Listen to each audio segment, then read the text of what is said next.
It's like streamlined. It's cost effective.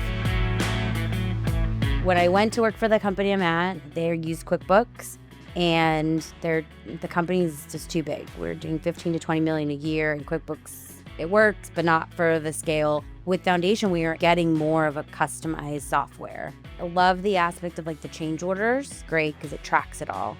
Hits every single cost that I needed to hit. I can utilize them with my subs too, and then track it on their contracts. Also the WIP aspect, that was a huge selling point because it's something that the bank wants from us every quarter. Now we have some subs who are like asking us like, hey, what's that software you guys are using? The support is amazing. I've never had someone who couldn't solve my problem.